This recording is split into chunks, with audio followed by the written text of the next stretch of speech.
bonjour à tous. Bonjour les Vincent. amis. Ouais. Aujourd'hui, on rejoint quelqu'un qui a eu la chance de s'offrir un sacré parking de voitures exceptionnelles. Ouais, Hein. c'est vrai. Il a Un sacré aussi parcours télévisuel. Parce Ouais, qu'il a sur- marqué toute une génération avec des émissions. C'était le premier à lancer les émissions de télé-réalité, je pense d'ailleurs. Exactement. Non Ouais. Exactement. Et on est très heureux de l'accueillir. Il est là. Bonjour Benjamin. Je vais y avoir froid. C'est pour ça qu'on Benjamin, courait. Ça vient. Et merci d'avoir accepté d'être Avec plaisir. avec nous aujourd'hui. On va t'emmener à notre voiture. En plus, on a ouï dire que tu as un petit goût pour les voitures, que tu es. Jus. Jus. Ouais. C'était quand j'avais de l'oseille. Maintenant, j'ai plus de voiture.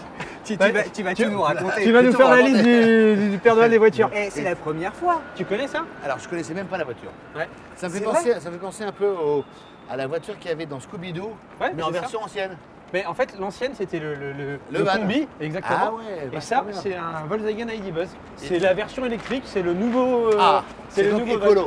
Ouais, exact. Non, Ah. ouais, Et- c'est et- mais tu vas voir, inattaquable. ça roule quand même un peu. Allez, ça pousse un peu. Ouais, je ça vais va. voir. Il y a 200 chevaux, t'as le couple qui est disponible tout de suite. Ah, c'est bien ça.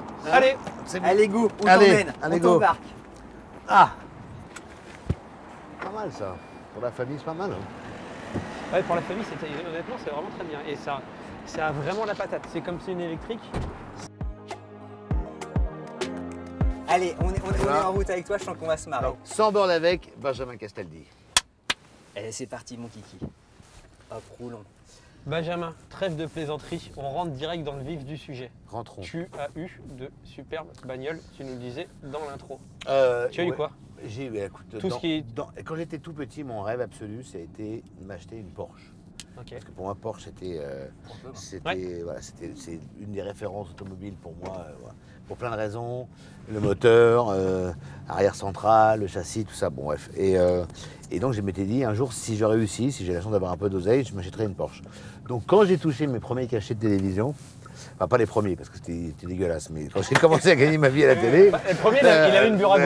Voilà, Une là, Porsche Burago. non, là, à l'époque, j'avais une Honda, j'avais, vous savez, le petit 4x4 là qui.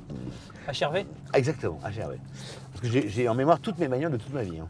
Parce qu'on a eu Il beaucoup. était chouette, le HRV, il avait de la gueule. Pas mal, pas mal.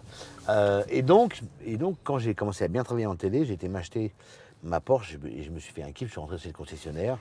Et à l'époque, je m'étais acheté une 911 Carrera 4 Triptonic.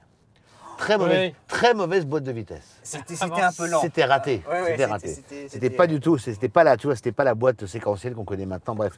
Donc j'étais, pour être tout à fait honnête, Un peu déçu. un peu déçu. Donc, comme je suis, comme rien ne m'arrête et que je change de voiture comme de chemise, je crois que 2-3 mois après, je retourne chez Porsche et je dis, écoutez, là, ça ne me remplit pas et je pourrais me faire mon vrai kiff. Et là, je me suis acheté ma première Carrera 4 Meca neuve.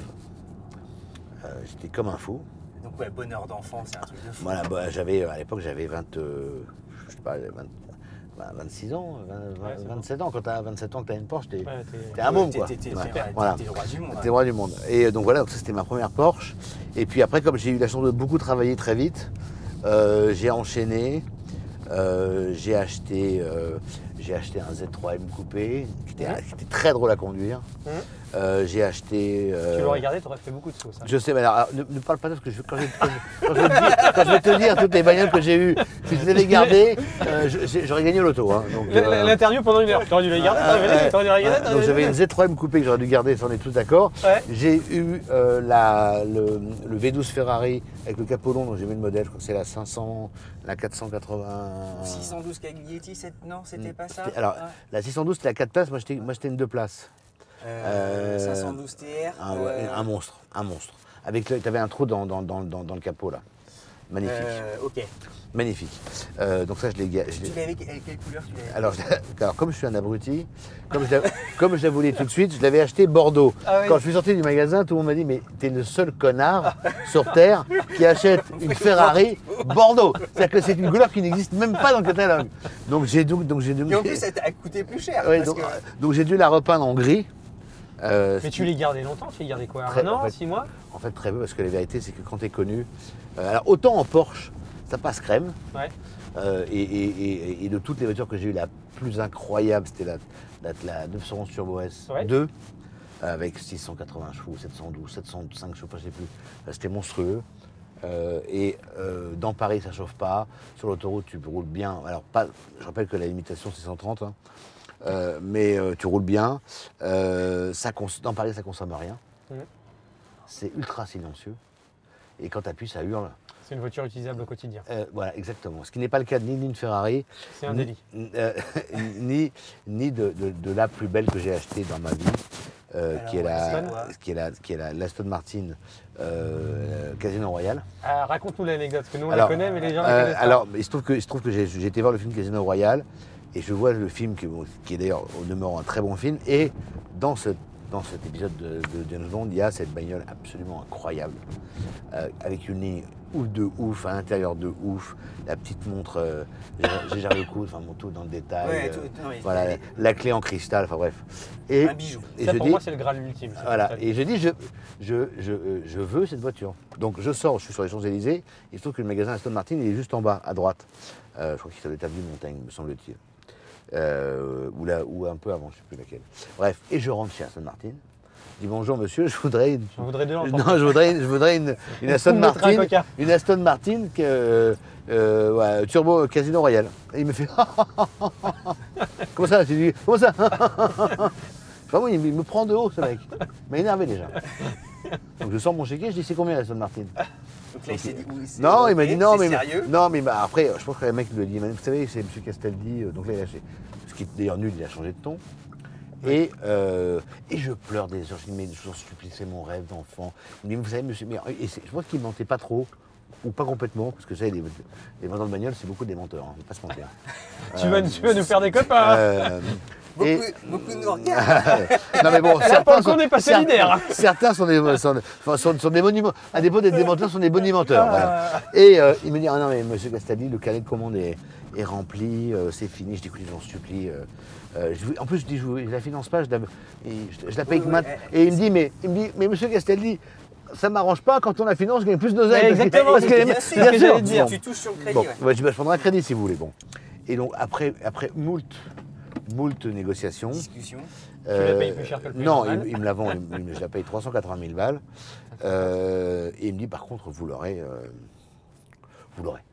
Mais quand? Mais il me dit, par contre, je vous fais un cadeau, hein, parce que cette voiture, je vous dis, elle est introuvable. Gardez-la précieusement, parce que vraiment, à la revente, vous allez faire un malheur. Bon. Donc là, je pense qu'il va nous raconter quand il a revendu. Oui. Et donc, je le sens venir. Donc tu vas bien le voir. Donc bon, j'achète la voiture. Pour tout vous dire, c'est des voitures tellement belles, tellement chères que quand vous roulez avec, c'est un peu compliqué. Quand vous êtes connu, c'est un peu compliqué. Quand vous n'êtes pas connu, ça passe, mais quand vous êtes connu, c'est un peu compliqué. Si tu veux passer discrètement, voilà. c'est pas ce qu'il faut faire. Tu te fais. Alors comme en plus, je tournais à la plaine Saint-Denis. Une ou deux fois, j'arrivais à la plaine Saint-Denis en Aston. Ouais. Les flics disaient, c'est quoi ce con en Aston Martin à la plaine Saint-Denis? Je me faisais arrêter à chaque fois. Bon, bref. Et c'est Benjamin, ben viens là. D'ailleurs, ce qui est assez raciste, parce que pourquoi est-ce qu'on dans la plaine Saint-Denis, on n'aurait pas le droit d'avoir une Aston Martin? Bon, bref. Fin de la parenthèse. Et puis, au bout de 900 km que j'ai fait, donc je ne m'en sers pas, je la mets sur batterie, enfin sur secteur, parce qu'évidemment, sinon ça se vide la batterie et ça ne démarre plus. Enfin bref. C'était un V12, il y avait mon nom sur le moteur. Enfin bon, c'est quand même très beau.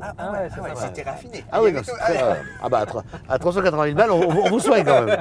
Bref, et. J'ai même fait un café quand il a été acheté, tu te rends pas compte. Et donc, je me suis fait un petit fantasme. Je l'ai emmené à Monaco et je suis arrivé devant le casino de Monaco avec mon Aston. Voilà, c'était sympa. Ouais. Donc là, j'ai fait les 900 km de la voiture. Hein, et je suis rentré à Paris et j'ai dit, bon, bah ça va, je vais la vendre. Et là, t'as perdu une tasse. Et donc, j'arrive très, très fier de moi chez Aston Martin.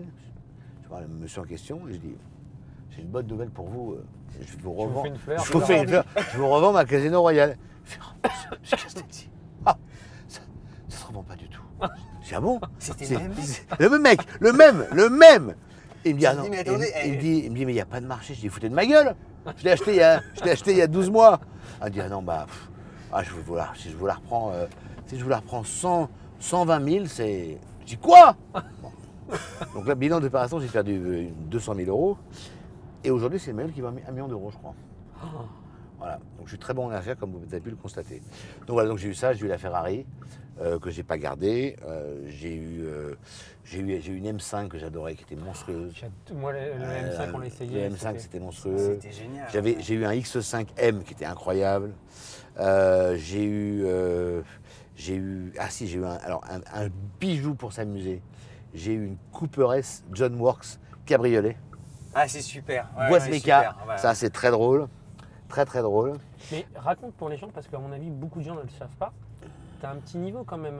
Non, au j'ai, volant. alors, j'ai un petit niveau. J'ai eu la chance de faire de la compétition automobile quand j'avais 23, 24, 22, 24 ans à 28 ans. J'étais pas mauvais, j'ai fait des compétitions. J'ai fait un petit circuit européen. J'ai fait tous les. J'ai couru à Dijon, j'ai couru à Pau, j'ai couru à Spa-Francorchamps, qui est ma grande victoire, qui est le plus beau circuit du monde. J'ai couru. Et tu courais sur quoi alors? 308. Sur 308, et à l'époque, il y avait une espèce de star challenge, il y avait pas mal de gens connus. Il y avait Deban notamment. Oui, il y avait, oui. Et il y avait des fines lames, hein, je peux vous dire, en termes de pilotage. Et ça se bataillait vraiment? Ah ouais, non, moi j'ai fait des sorties de route. Mon père, qui courait avec nous d'ailleurs, j'ai dû lui faire des cheveux longs parce que j'ai fait notamment une sortie de route dans le grand, c'est le grand gauche de Dijon, qui est un ancien circuit de Formule 1. Tu as une grande courbe avant d'arriver sur la. Et tout le monde passait à fond. Moi, je ne savais pas passer à fond. Je l'ai voulu passer à fond. Je suis sorti du virage à 200 et quelques. Donc ton père a eu. Ah ouais, c'est ça. Non, ça se bataillait fort. Après, on a fait du kart aussi. À Bercy, il y avait une grande épreuve de kart. Où j'ai terminé devant Prost. Ah ouais, c'est vrai, c'était Oui, génial. mais c'était génial. Devant Prost quand même. À l'époque, on faisait ça. C'est Ouais, devant Prost. c'était Non. encore. Ça va être le Bien titre sûr, de la vignette. Bien sûr. Ça va être le T'as titre. fini Bien devant sûr, Prost. devant Prost. Ça va être le titre de la vidéo. Bon, peut-être qu'il n'avait pas tout donné, hein. Mais c'est possible. C'est- Mais bon, c'est j'étais pas- pas. chacun son business. hein. Tu vois, il a l'élégance de laisser. Alors, j'ai pas terminé dans le top 5, hein, mais j'étais devant lui en tous les cas. À l'époque, il y avait Xavier Pompidou, il y avait tous ces mecs-là qui sont des vieux copains que j'adore, que je vois d'ailleurs dans Automoto, je crois qu'il est là-bas. Il y avait Franck Lagore, c'est tout ça. Qui était Pilote, ouais, bien des sûr. pilotes. Alors, c'était les gens qui le regardent connaissent peut-être pas, mais ça a été des espoirs de l'automobile qui malheureusement n'ont pas eu de volant. Voilà. Quand est-ce que tu commences la télévision? En 1994. J'ai 23 ans. Ce qui est très jeune en fait. Je suis un bébé. Mais déjà, en préparant l'émission, on s'est aperçu que tu avais déjà eu une vie au fond. D'entrepreneur. Moi j'ai eu des vies, moi j'ai eu 1000 vies déjà. À 23 ans, j'ai eu c'était 1000 vies déjà un truc Alors, qui pourrait correspondre à une vie entière à d'autres. En fait, moi j'ai passé mon bac, je me suis inscrit à Tolbiac en gestion. Ça m'a très vite cassé les pieds.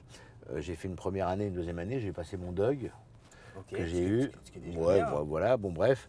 Je me suis fait refouler à Sciences Po entre temps parce que voilà, j'ai raté le concours d'entrée. Parce que le rêve de mon père, c'est que je fasse Sciences Po et que je présente le 20h. À la place de PPDA. Et est-ce que c'était ton rêve ou tu l'as fait pour faire plaisir à ton Alors moi, père moi, ce que je voulais faire comme métier, c'était Bernard Tapie. Non, mais Ah mais j'étais fan de Bernard Tapie. Pour moi à l'époque c'était ambition. Mais comme c'était les années 80, C'était, il roulait en Porsche et tout ça. Ah bah lui il avait les plus Il belles. avait la totale. Il était- reprenait il des avait une glaces. Rolex en or, il roulait en Porsche, il prenait un jet privé. Pour moi c'était le summum. C'est très vulgaire mais j'adorais ça. C'est vrai qu'il avait son émission Bah oui, et tout ça, où ouais, ça en bah, mettait plein la incroyable.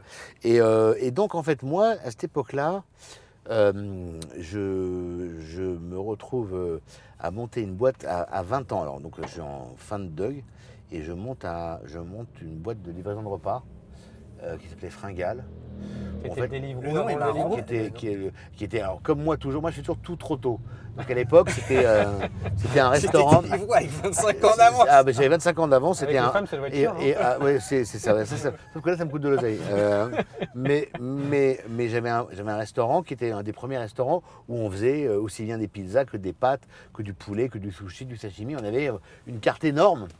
tu livrais. Et on livrait. Le boulot considérable. À Boulard. Mais tu sais que c'était Deliveroo avant Deliveroo, mine de rien. Je me levais à 5 du pour aller faire mes courses à Rungis. Hein. Donc j'ai fait ça consciencieusement. Et en fait, ça marchait très très bien jusqu'à ce que ces cons d'Américains décident de bombarder Saddam Hussein et que l'Irak s'attaque au Koweït. Et là, je me souviens très bien, j'ai fermé mon restaurant. Donc à l'époque, on faisait 20 000 francs par jour. Hein, c'était beaucoup d'oseille. Et il y a la guerre. Et tu le faisais où? En France? On avait un labo à la Madeleine et on livrait tout Paris. Et il y avait 1990 alors. c'est ça, 1990, ouais. Et là l'Irak, ou plutôt l'Irak attaque le Koweït. ou l'Iran, je sais pas, c'est l'Irak. Non, c'est l'Irak, ouais, c'est l'Irak. Saddam Hussein qui Saddam envahit Hussein qui le envahit Koweït. le Koweït. Là, Et les Américains là, décident de là, dire stop. la panique, le monde est en panique.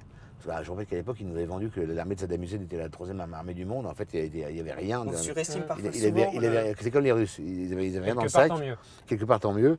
Mais sauf qu'il y a eu un vrai coup d'arrêt économique. Et que, À ce point-là, je ne voyais pas le tu l'as rapport. nous, on avait beaucoup d'entreprises qui étaient, on avait des gens de la bourse et tout, on avait des gros clients, et ça a très eu un impact terrible. Puis après, bon, ça a commencé à se casser la gueule, donc j'ai déposé le bilan. Comme ça, j'avais déjà fait ça à 21 ans. Ça c'était fait. J'étais déjà connu au tribunal de commerce. Et c'est Castaldi. C'est Castaldi. On se revoit bientôt. Et en fait, après ça, j'ai eu comme j'avais gagné un peu d'oseille, je me suis dit, j'ai rencontré quelqu'un qui m'a bien vu arriver, qui a dû voir en moi le pigeon qui sommeillait, comme on dit à Marseille. Ouais. Et j'ai voulu relancer la carrière d'une chanteuse qui s'appelle Esther Galil, qui vous dira évidemment rien. On te confirme. Parce que vous êtes beaucoup trop jeune comme moi, je l'étais à l'époque. Mais il se trouve que cette femme-là avait une belle carrière avant. avait fait un tube. Donc tu souhaitais être son producteur alors? Bien sûr, avait fait un tube planétaire qui s'appelait Le jour se lève. Le jour se lève sur ma peine, alors le monde entier fait l'amour. C'était un tube énorme. Attends, c'est honteux qu'on ne connaisse pas. Bah, c'est pas grave, on ira regarder. Vous allez regarder. Et donc le mec en question me dit voilà, là Esther Galil, il montre des photos et la meuf était assez jolie. Je dis putain, c'est un canon. La nana habite Los Angeles, sauf que moi j'avais pas percuté que le titre datait de 74. On était en 93. C'est une reprise. Donc déjà, la meuf, elle avait 20 ans de plus. Mais moi, j'avais pas connecté qu'il y avait 20 ans de plus. Donc, quand je me... Vraiment. Donc, mais à l'époque, il n'y a pas de téléphone, il n'y a pas Internet, il n'y a pas tout ça. Hein, donc, ça n'est pas... On a l'impression qu'on est autant des dinosaures. Hein, bon. Donc, on est encore par fax, bref. Bon.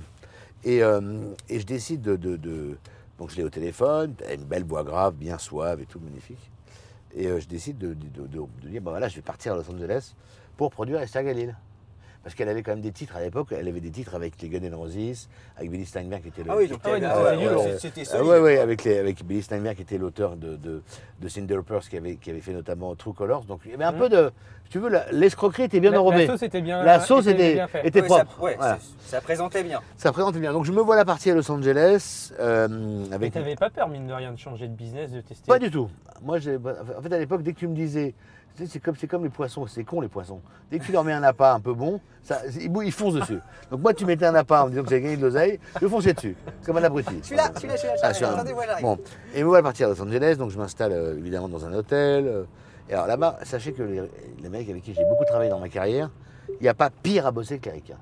Ils te voient comme un coffre-fort, et tant qu'ils n'ont pas vidé le coffre, ils te sucent la roue. Bon. Ah bon, et en plus, ça dit que la roue, c'est ça le problème. C'est encore. Je comprends. Ok, d'accord. Compromis, mais c'est ça, il faut répéter 2 fois. Bref, donc me voilà parti là-bas. Je rencontre Jeff Coase, qui était l'arrangeur, qui avait notamment fait le titre entre Deneuve et Joe Cocker. N'oubliez jamais. Ouais. Donc tu vois, c'est bien je rencontre des gens quand même. Il tape bien. Je rencontre des gens. Ouais, t'es mis en couple. Ah ouais, tu te projettes. Je me projette bien, mais sauf que quand je découvre la Esther Galil, elle a pris 20 ans dans la tête et en fait c'est exactement ce que j'ai dit. C'est cette vieille dame là avec qui on va. Donc la meuf, voilà. Donc ça va être compliqué, mais quand même il y a des maquettes, il y a les Guns N' Roses avec qui je déjeune, il y a Billy Steinberg, il y a Jeff Coase. Enfin, non mais bon, je me fais un rêve à l'américaine. Sauf qu'en fait à l'arrivée, ça a été un fiasco total. Genre énorme fiasco, ça n'a absolument rien fait. Ça n'a absolument rien fait, j'ai perdu... Donc tu avais mis tout l'argent que tu avais. Tout l'argent que j'avais gagné, j'avais là, plus ce que j'avais hérité de mon grand-père. Donc là tu étais all-in. J'étais all-in, et quand on fait all-in, il faut être sûr de ce qu'on... faut avoir une paire d'as. Et moi je ne savais pas, mais j'ai une paire de 2. T'as une bonne paire de... Et encore une paire de 2, les deuxième couilles, c'était un 3. 2 couilles, voilà. Donc tu rentres... Donc je reviens en France. Comment c'est ? Une main devant, une main derrière, là, c'est la panique, en fait, c'est la panique totale, parce que ma mère, évidemment, se fout de ma gueule. Tout le monde se fout de ma gueule, d'ailleurs, en fait, globalement. Puis sentiment aussi, peut-être un peu, tu sais, je me dis, putain, voilà, en plus, je devais me marier 6 mois après, t'imagines, expliquer à ta femme que... Bref. Enfin bon, elle était venue avec moi, ceci dit. Hein. Et elle était complice. Au moins, elle savait qui elle épousait. Voilà. Non, mais bon, après, c'est la vie. C'est comme ça. Et là, donc, c'était une période très forte parce que je suis quand même resté quasiment un an. Non, je suis resté 6 mois, je crois, à Los Angeles. Mais bon, à l'époque, je découvre Los Angeles, où tu loues des bagnoles incroyables pour que dalle. Là, je me suis loué ma première. Je m'étais loué une Mercos 600 cabriolet. Là. Ah oui. Ah non, mais c'était trop beau. Bref, mais bon, j'ai tout perdu là-bas. Et me voilà rentré en France. À un moment, je reste à Los Angeles parce que, enfin, en tout cas aux États-Unis, parce que c'est le pays de tous les Ben possibles. non, parce que j'avais plus, j'avais pas de carte, j'avais pas besoin de carte, j'avais un visa, mais j'avais plus d'oseille surtout. Ah ouais, et en Amérique, bah, c'est soit t'as du pas de pognon, cash, c'est foutu. soit t'as des idées. Ok. Après, j'ai fait du business avec les Américains, bon, c'est pas de problème, on va apprendre un moment. Donc voilà, donc moi je suis revenu en France, donc une main devant, une main derrière, ma mère, donc on est en août 94, et ma mère me dit, j'étais au bord de la piscine, elle me dit, tu comptes faire quoi de ta vie? Je dis, bah, écoute, pour l'instant je prends un bain de soleil, ça ne te dérange pas. Je rentre de Los Angeles, je suis un petit peu fatigué, et là elle me dit, mais t'es vraiment un bouffon toi. Tu crois quand même pas que tu vas rester à rien glander chez moi comme ça, donc t'as intérêt à trouver du taf. T'as qu'à appeler Michel Drucker, il lance une émission, il cherche forcément un... Quelqu'un qui Des pourrait chroniqueurs. l'aider. Non, il cherche forcément un assistant de prod pour amener des cafés quoi. Donc ouais, tu ravales quand même. Et là je dis, attends, et là je lui dis, bah enfin quand même, putain, moi j'étais producteur à Los Angeles, je roulais en Mercedes, là je vais quand même pas les balayer les plateaux de télévision, c'est quand... Je dis, la redescente est quand même particulière, elle me dit, ferme ta gueule, t'as qu'à y aller, de toute façon t'as pas le choix. Bon, elle n'avait pas complètement tort. Et donc je prends rendez-vous. Et un âge où tu peux repartir d'en bas. Ouais, ça va. Et donc ma mère me prend, grâce à ma mère, elle me prend rendez-vous chez Drucker. Drucker, il me reçoit et je lui raconte ce que je viens de vous raconter. Et il est évidemment plié de rire. Et il me dit, voilà, mais toi, t'as quand même du bagou, il se passe quelque chose. Demain, on fait un casting pour trouver des petits gars qui n'en veulent. Et on veut 4 chroniqueurs inconnus et jeunes pour parler de cinéma, de musique. Et comme moi, à l'époque, c'est vrai que j'étais déjà un grand fan de cinéma, et pour cause que j'avais baigné dedans, et puis mes grands-parents et mon père m'avaient vraiment donné une vraie éducation cinématographique. Je sais de quoi je parle en fait, de quoi je parlais à l'époque en tous les cas. Je fais le casting, il y avait Michel bien évidemment. Alors moitié en se disant je fais une bonne affaire, c'est petit-fils ignoré mon temps, c'est quand même pas mal pour moi. Et en même temps il est pas mauvais le petit gars, il sera pas mauvais un jour. Et il m'engage. Il avait déjà perçu qu'il y avait... Je pense que sinon on met pas impunément. Je pense qu'on met pas impunément un petit jeune de 23 ans. Ouais, comme ça. À l'époque, on fait 5 millions de téléspectateurs, on est en direct. Oui, On est sur France 2, il est 19h. Donc la France s'arrête à l'époque. Pour donner des points de repère aujourd'hui, et t'en sais quelque chose, à 19h de faire 1 million de téléspectateurs aujourd'hui, c'est bien. C'est déjà très bien. Voilà, c'est déjà très bien. 5 millions. Donc, là, à l'époque, on fait 5 millions et demi, 6 millions même. Alors, ça, je le referai plus tard, mais avec le Love, par exemple. On faisait 5 ou 6 millions. Raconter quand mais je sais pas si on sera arrivé à Genève. Hein, mais bon, et donc ma carrière a commencé comme ça, voilà. Et ça a été une expérience incroyable parce que, tiens, tu peux couper même par là si tu veux. Tu veux que je passe par là? Ouais, tu peux couper parce que tu vas passer par la rue Dauphine, c'est là où tu vas comprendre pourquoi. Voilà. Parce que là, voilà.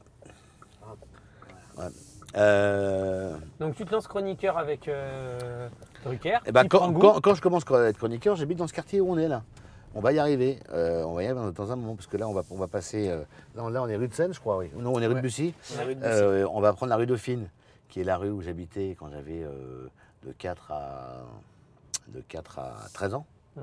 Et la rue Dauphine qui est à côté de la place Dauphine où habitaient mes grands-parents. Alors il faut expliquer pour ceux qui sont très jeunes. Qui sont tes grands-parents. Très jeunes et incultes. Et un culte. Non mais tu as raison de l'ajouter parce que ignorer qui est Simone Signoret, c'est quand même c'est un handicap. C'est un handicap. Non, après, tu sais quoi, c'est pour ça dire que je m'occupe beaucoup de... D'ailleurs, ça fait partie de... J'ai un gros projet qui va arriver en septembre. Et je vous en parler peut-être quand on a le temps, mais c'est un peu le travail que j'essaie de faire depuis quelques années, d'essayer de réhabiliter mes grands-parents qui sont effectivement un peu tombés dans l'oubli. Donc en septembre va arriver une pièce de théâtre écrite par Eric Emmanuel Schmitt et moi-même, qui s'appelle Bangle 21, qui est l'affaire Marilyn Monroe à Los Angeles, où les 4 protagonistes sont Arthur Miller, Marilyn Monroe, Yves Montand et Simone Signoret. Oh, bravissime. C'est un scoop pour vous, ça. Je ne l'ai pas encore annoncé. Je vous le donne en exclusivité. Ah non, merci. Mais rien que ça donne envie d'aller voir la pièce. Voilà, donc le sujet est incroyable et la pièce est dingue. Je ne peux pas encore vous dire qu'il fera Signoret, mais ça va être très bien. Et on est sur le casting et on sera à l'antenne, on sera sur scène en septembre, voilà, fin septembre. Voilà, donc Rue Dauphine, c'est ici que ma vie d'adolescent a commencé, de préadolescent a commencé. On y arrive, c'est là, la Rue Dauphine. Ouais, c'est là. Moi, j'étais étudiant pas loin, tu vois. Voilà. Ça, moi aussi, je suis ému. Et c'est un quartier incroyable, c'est Saint-Germain-des-Prés. Hein. C'est pour moi le plus beau quartier de Paris. D'ailleurs, j'habite juste là, moi. Rue Dauphine. Je suis revenu sur mes terres. Ouais, t'es revenu ici. On va prendre à gauche ici. Bien, tu vas prendre la Rue Dauphine et on va faire tout le trajet. Pardon, ouais. Les caméras, pour que ceux qui nous regardent comprennent, parfois le pare-brise, je vois pas tout. Et je suis obligé d'y aller un peu comme ça. On a juste renversé 3 personnes sur le chemin quand on a commencé. Mais sinon, tout va bien. Bon, donc, ouais, place Dauphine. Donc là, on va arriver. Là, c'est la Rue Dauphine. Rue Dauphine, moi j'habitais au 18, donc un peu plus loin. La rue d'ailleurs qui a beaucoup changé parce qu'à l'époque il y avait encore quelques commerçants, il y avait encore quelques boulangeries. Boulangerie qui était là. C'est plus spécial. Là, il y avait une des maires de Paris qui s'appelait chez Monsieur et Madame Régine. S'ils nous regardent, je ne sais pas s'ils sont en vie, mais je crois qu'ils étaient juste là. Une boulangerie absolument incroyable. Bon là, tu as essentiellement des... Alors, il y a beaucoup de trucs de massage. Ça m'inquiète un peu, parce que je pense qu'ils ne massent pas que les pieds dans ces trucs-là. Mais... Ils font les mains aussi. C'est ça. C'est ça que tu voulais dire, non? Donc oui, absolument. Donc là, on est rue Dauphine, moi j'habitais juste là. Et alors, là, tu as la rue du Pont de Lodi, qui est juste en face, et mon école. Voilà, moi j'habitais là au 18, là, juste là. Et regardez, là, tu traversais, et là, il y avait mon école, qui est juste là, regarde. T'imagines, j'étais à 22 secondes. J'étais à 22 secondes de mon école. Voilà. C'est sympa ça. Pas mal. Tu te réveillais à 8h moins 5 pour 8h. Ouais, non mais j'ai toujours été un lève-tôt. Et donc, évidemment, quand j'avais fini ma journée, et assez souvent, je traversais le Pont Neuf, le plus vieux pont de Paris, pour faire un petit peu d'histoire. La vue est magnifique. Voilà, et là, tu arrives dans l'un des point of view de Paris, puisque tu es Pont Neuf.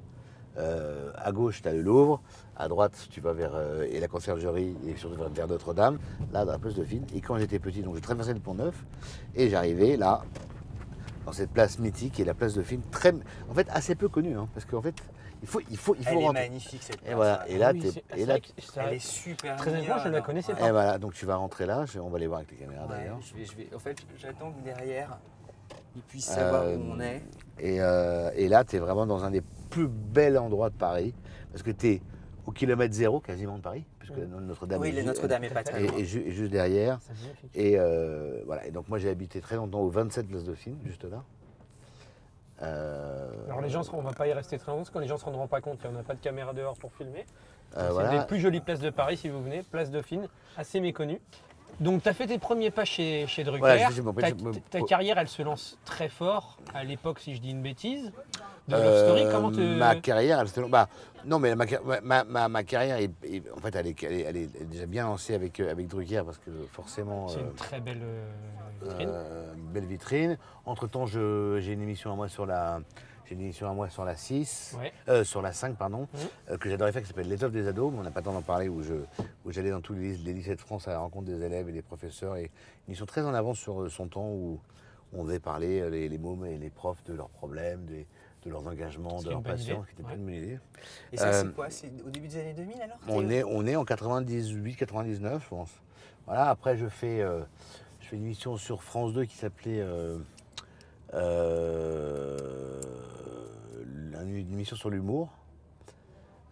Et en 2000, je suis appelé par TF1 pour intégrer l'équipe de Célébrité, qui était présentée à l'époque par Carole Rousseau et puis après par Valérie Ménaïm.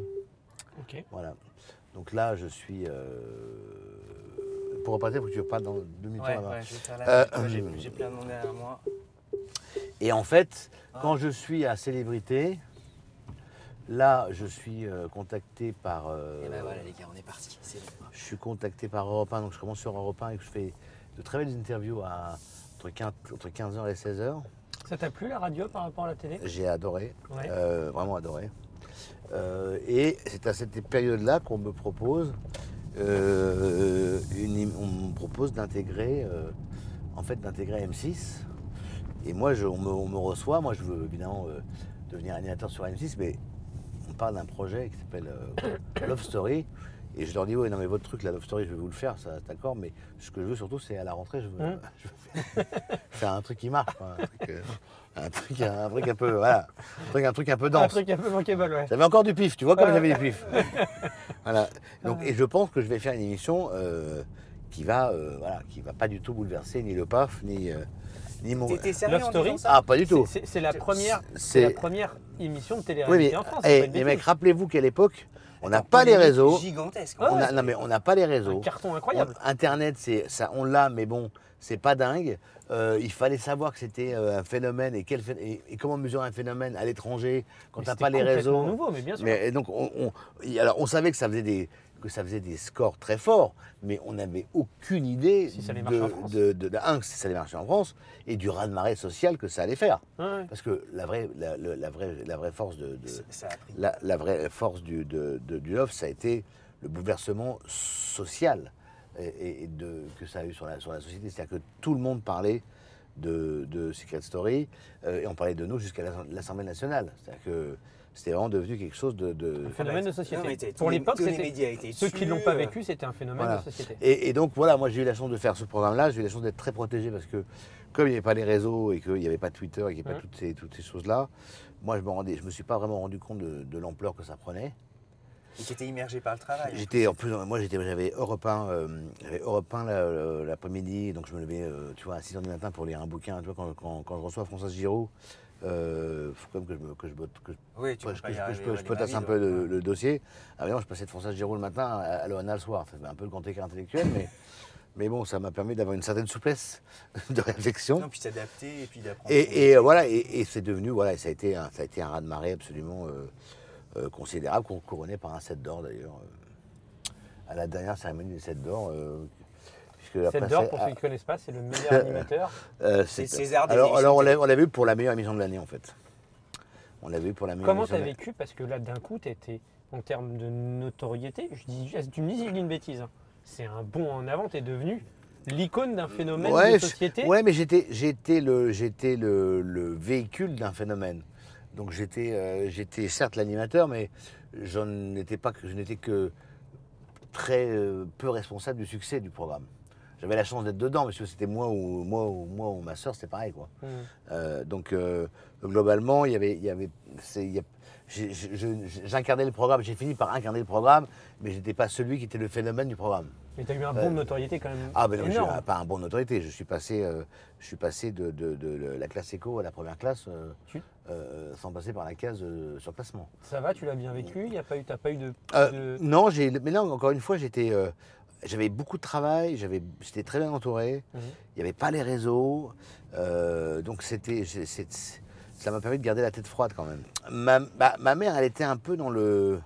Si vous voulez, elle était un peu dans le déni parce que ma mère, elle était quand même c'est un peu une intello quand même de gauche. Donc, mais non, mais tu vois, justement, c'est un peu une intello de gauche. Donc voilà, pas se mentir, M6, Secret Story, Love Story. C'était pas trop son truc. Ouais, c'est pas sa cam dans le mine. On va pas se mentir. Et au début, d'ailleurs, elle a fait deux, trois interviews. Où elle t'a un peu savonné la porte. Non, elle s'est pas gênée pour dire que... C'est pas pour remettre des problèmes de famille, mais de relations. Elle s'est pas gênée pour dire que ce que je fais, c'était globalement de la merde. Voilà, d'accord. Excuse-moi de baisser. Non, mais je t'en prie, si tu veux que je sois dépressif, il n'y a pas de problème. Donc non, voilà, donc c'était pas... Mais voilà, elle était plutôt fière de moi, même très fière de moi quand je faisais Europe 1 et que je recevais du Bernard Giraud, professeur Montagny, etc. Georges Semprin, enfin bon, des gens que... Tous les noms que je cite là, personne ne connaissait ces noms-là. Mais c'était des intellos. Non, mais toi, quand j'ai reçu Marie Calterne, tout ça, là, on était dans le. Fierté, ouais. Bon, on était dans le cul de la casserole, tu vois. Voilà. Mais toi, humainement, tu t'es éclaté à faire ça? Ah, moi, c'était des belles années. Moi, c'était des très belles années. D'abord, ça m'a quand même aidé à avoir une culture un peu plus solide que ce que je n'avais, mine de rien. Et parce que, comme je ne supportais pas d'être pris en défaut de manque de culture, quand je recevais quelqu'un, je me plongeais quand même activement et dans son parcours et dans le contexte social et économique de l'époque. Donc c'est compliqué de recevoir Marie Calter et pas de connaître à peu près ce qui s'est passé pendant la guerre des 6 jours, quoi. Non, tu passes à côté. Sinon, tu passes un peu à côté. Donc, c'était un peu compliqué. D'ailleurs, les 2-3 fois où j'ai reçu des gens qui étaient des chiens, qui avaient compris que je n'ai pas bossé, ils m'ont déchiré en direct. Et ça t'aide à comprendre. Et ça, crois-moi, c'est très long. Quand pendant 1 heure, tu as un mec qui dit si vous avez vu mon film, ça n'arriverait pas. Alors, aujourd'hui, maintenant, c'est une époque révolue. Maintenant, les animateurs, ils reçoivent les invités. C'est convenu qu'ils n'ont ni lu ton livre, ni vu ton film, ni vu ta pièce. Je trouve ça extrêmement triste. Mais voilà, donc ça n'a pas de sens. C'est ce monde moderne. Que veux-tu, mon petit gars, hein. Mais moi, ça ne me serait pas venu à l'esprit à l'époque, en tous les cas, de recevoir un invité et de n'y avoir écouté son album, ni d'avoir vu son film, et encore moins de ne pas l'avoir vu au théâtre. Fin de la parenthèse. Donc voilà, en fait, puis après, l'histoire on la connaît. J'ai fait Nouvelle Star sur M6. Tu pars de M6 pour aller sur TF1. Sur TF1. Là, j'ai animé ce que j'ai aimé le plus faire au monde, c'est voir des jeux télé. J'ai notamment animé Un contre 100, qui était vraiment un jeu génial. Voilà, puis je pense que j'ai fait l'erreur de replonger pour la télé-réalité et de refaire du Secret Story. Ouais. Je pense que stratégiquement, c'était pas malin parce que je pouvais faire une autre place sur TF1 du coup. Mais ça, je dis ça avec le recul. Hein. Mais c'est intéressant, justement.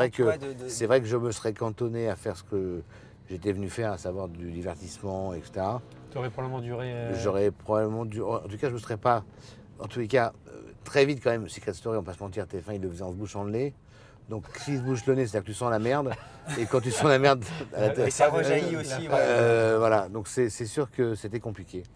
Mais ceci dit, après, voilà, ça m'a aussi donné plein de choses. Hein. À l'époque, en plus, TF1, c'était la plus belle machine. Tu étais heureuse dans cette.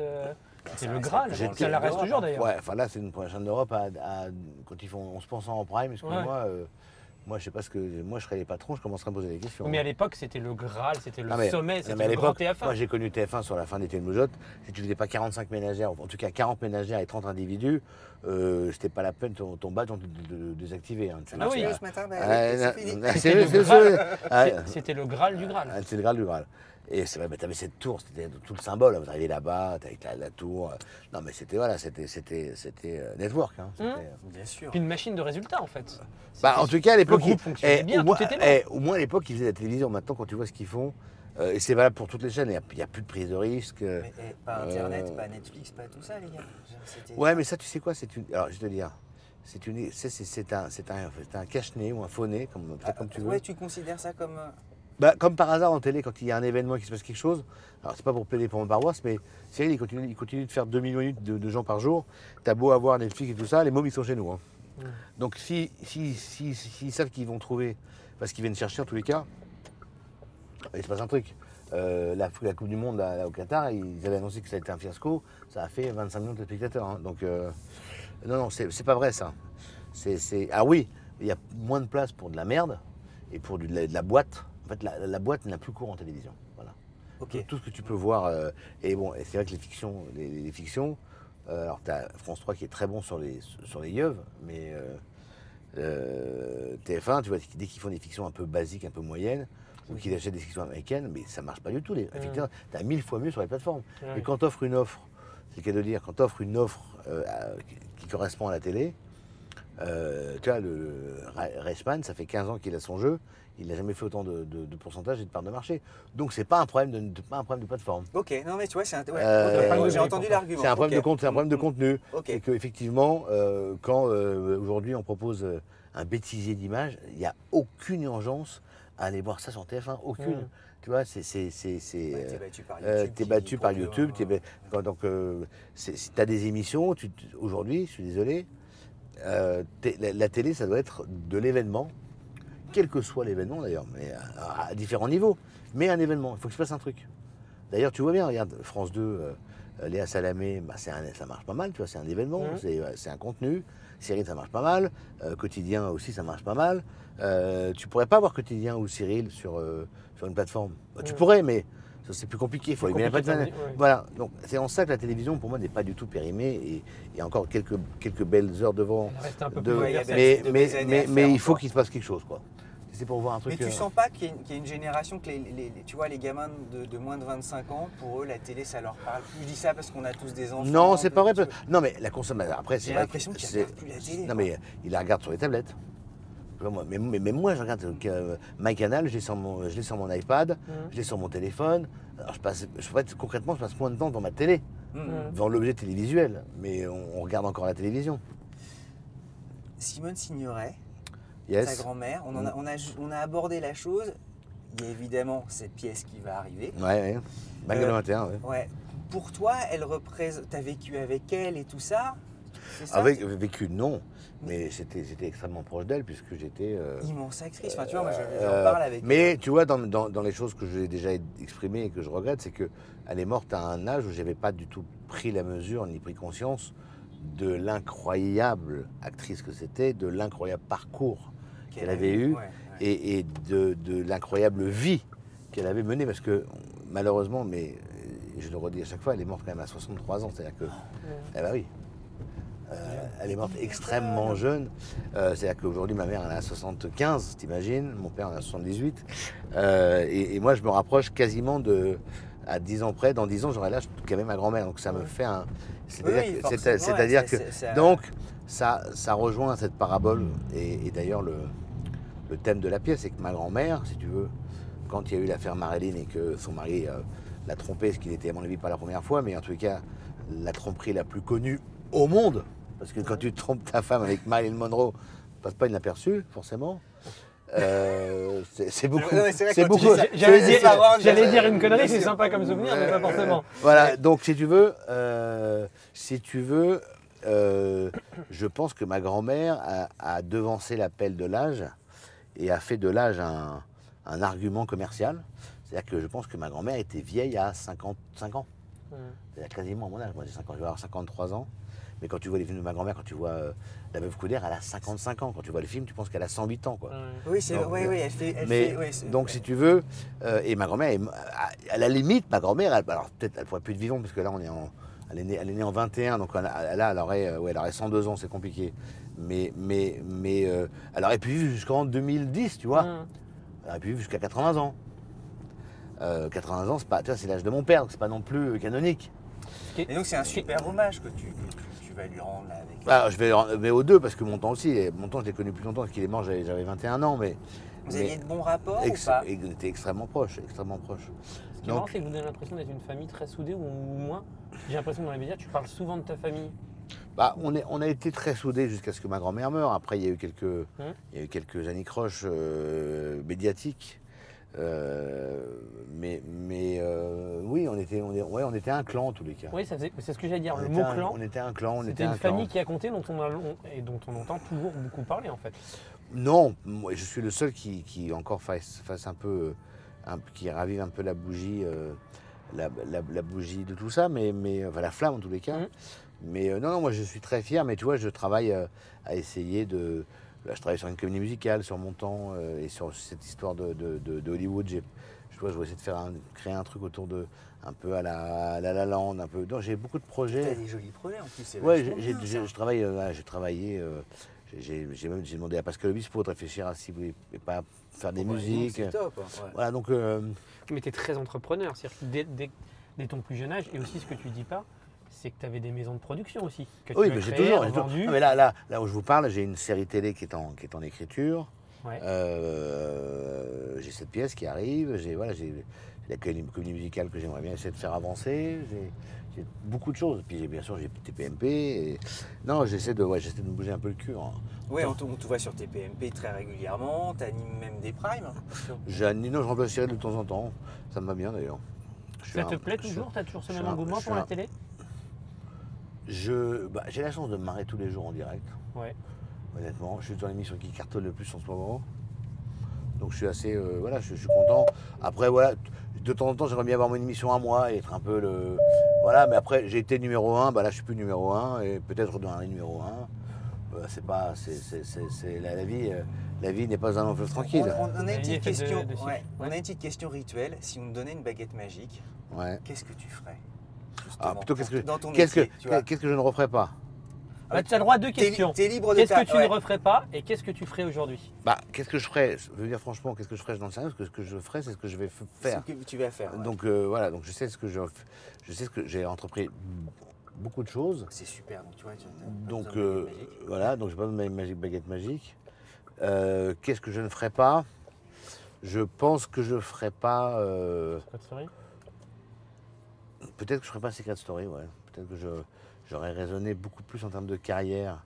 Et en fait, j'ai pas tellement vu le fait que quand même la télé-réalité, elle est passée de l'événement à un truc un peu cracra quand même, quoi qu'on en dise, et un peu moins chic. À défaut d'être cracra, d'un peu moins chic. T'en souffres un peu de ça ou pas? Ou tu sais de temps en temps justement sur tes PMP, non, alors, dire tiens je vais essayer de relever un peu. Non, moi j'ai une chance, c'est que comme j'ai maintenant quasi 30 ans de métier, donc j'ai une vie maintenant. Donc mon background, c'est quand je raconte mes conneries, mes histoires et mes conneries, ce que j'ai fait de ma vie, comment j'ai dépensé mon oseille, comment j'ai fait faillite, comment j'ai perdu de l'argent, comment j'ai divorcé 8 fois. Oui, t'as aucune pudeur dessus. J'ai aucune pudeur. Donc je suis devenu un personnage. C'est quelqu'un qui a vécu. J'ai vécu, puis j'ai eu 1000 vies. Donc, et puis demain, je meurs. Les amis, croyez-moi, plein de souvenirs. Ça va, c'est rempli. C'est ça que je trouve admirable là, chez toi. Et attention, je prends un angle qui peut être attaqué. C'est que toi, tu parles, je dirais pas d'argent, mais tu es très transparent sur ce que tu as vécu. Non, mais il n'y a rien de plus, il n'y a rien qui m'énerve plus pour connaître le métier, connaître les gens qui parlent. Quand je vois des gens qui sont que des faunés, des escrocs moraux, un escroc qui vole de l'oseille, c'est pas grave. L'escroquerie intellectuelle et morale, c'est ce qu'il y a de pire. Et ce monde est rempli de mecs qui te font des discours. Et tu sais que tout ce qui sort de leur bouche, c'est un mensonge. C'est de la merde. Et ça c'est très dur. Tu vois, typiquement, Palmade, l'affaire Palmade, qui est une histoire épouvantable, il est impardonnable. Ce qu'il a fait est tragique. Les conséquences sont irréparables, colossales. Mais quand je vois des gens venir taper sur Palmade, enfoncer Palmade, qui font plus ou moins, qui font la même chose, enfin peut-être pas la chemsex, enfin qui ont un parcours de junkie bien établi, qui ont fait la fête avec Palmade et qui font les moralisateurs, là j'ai un peu envie de gerber. C'est d'ailleurs pour ça que moi j'ai dit qu'il m'est arrivé de faire la fête et de faire des conneries, et de sortir avec Pierre Palmade qui a été un copain à moi, donc je ne renie pas mes amis. Je ne lui pardonnerai pas ce qu'il a fait, comme je pense tous ses amis proches. C'est irréparable. C'est irréparable, mais on peut pas. On peut pas venir expliquer à la télévision que tout ça est, qu'on est des saints, qu'on est sain et qu'on est irréprochable, alors que t'as bringué pendant 30 ans avec le mec en question. Il faut quand même pas se foutre de la gueule du monde. Non, vous n'êtes pas d'accord? Oui, tu peux avoir la décence de te taire en fait. Ou alors tu fermes ta gueule. Et Et puis c'était la justice de s'exprimer à personne d'autre. Enfin, non, mais quand tu montes au cocotier, vérifie que t'es le cul propre, quoi. Ouais, exactement. C'est quand même, c'est voilà. L'expression. non mais c'est vrai. L'expression veut tout dire. Ah non mais voilà. Bon, on est d'accord. Voilà. Et donc aujourd'hui, yes. T'es épanoui, t'es heureux. T'as eu des petits revers de fortune avec des mauvais placements, mais en même temps, moi, quand on gratte, en fait, tes revers de fortune, ils viennent d'où? Voilà, là, on n'a plus le temps, mais c'est des mauvais placements, c'est de l'escroquerie, voilà. T'as été victime? T'as trop fait confiance, tu penses que oui, bien sûr. Je parle de moi, mes questions naïves, mais non, c'est de l'escroquerie. J'ai vraiment, à une époque où je gagnais très très bien ma vie, je me suis dit que de toute façon tout ça, tu sais, moi, il aurait dû venir te voir, parce que t'es un entrepreneur de talent derrière.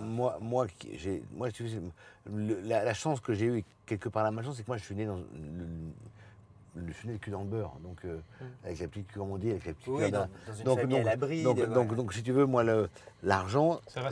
Même si j'étais élevé dans le respect, dans le fait qu'il fallait travailler pour l'avoir, ce que j'ai fait, parce que je n'ai pas hérité, c'est mon oseille que j'ai gagné, mais tu vois, l'argent est un moyen, n'est pas une conséquence. Donc si tu veux, la conséquence de tout ça, c'est que je respectais l'argent, mais voilà, je ne me suis pas posé pour les placements, j'ai fait confiance et j'ai perdu, des millions d'euros. J'ai perdu des millions d'euros. Je devrais aujourd'hui pouvoir me dire d'arrêter de bosser et que je m'accroche encore un petit peu. Je pas trop longtemps, mais un petit peu. Ce que je trouve bien dans ce que tu dis, c'est qu'en même temps, tu as vécu. Et après, j'ai vécu. Demain, tu te fais renverser, tu as les 5 millions d'euros sur ton compte. Ouais, voilà. On n'aura peut-être pas profité. Comme on dit, hein, on a des formules, on va se faire enterrer avec son coffre-fort. Hein bon, en même temps, si on peut avoir un peu d'oseille, c'est pas plus mal. Mais bon, mais c'est vrai. C'est vrai. Voilà, donc moi, en tout cas, si c'était à refaire, je referais quasiment tout pareil. Je serais peut-être plus prudent sur la gestion des sous. Sur la gestion des sous. Peut-être que j'éviterais quelques mariages, peut-être. Je suis pas obligé d'épouser tout le monde à chaque fois, quoi. Voilà. Les médias disent que tu as, à l'égard de Flavie Flament, tu t'es très très bien exprimé. On regardait pour préparer ça, que tu lui as fait une très belle déclaration. C'est quand ça? Bah écoute, on le lisait là. C'est la mère. Tu en parles très très bien. C'est la mère de mon fils, donc je vais pas. Voilà, même si on peut avoir des différends et des griefs mutuels. Voilà, on peut pas enlever ça. On peut pas enlever ça. Après, voilà, la vie est ce qu'elle est. T'es pas le premier à divorcer. Et pour finir sur une belle touche poétique, comme tu le sais, la mer efface sur le sable le pas des amants désunis. Tu vois, j'aurais appris quelque chose. Voilà. Jacques Prévert. Merci beaucoup. Il est balèze. Hein. Il est balèze. Merci beaucoup. Merci à vous. Benjamin, c'était très sympa. Si vous nous avez suivis, n'hésitez pas à nous mettre un petit commentaire si vous avez été jusqu'au bout. Comme on dit la fameuse bise à mamie, on s'abonne. La petite cloche qui va bien. Oui, je sais pas pourquoi. Un jour, c'est notre rituel. À dire ça et on a eu une folle de. Quand on l'a oublié, tous les mecs nous disent mais pourquoi vous dites. Dès qu'on le dit pas, ils nous disent faut dire la bise à mamie. Donc voilà. Bah, la bise à mamie. Voilà. Donc, à très vite. Allez, à bientôt. Merci les amis. Merci encore Benjamin. Je t'en prie.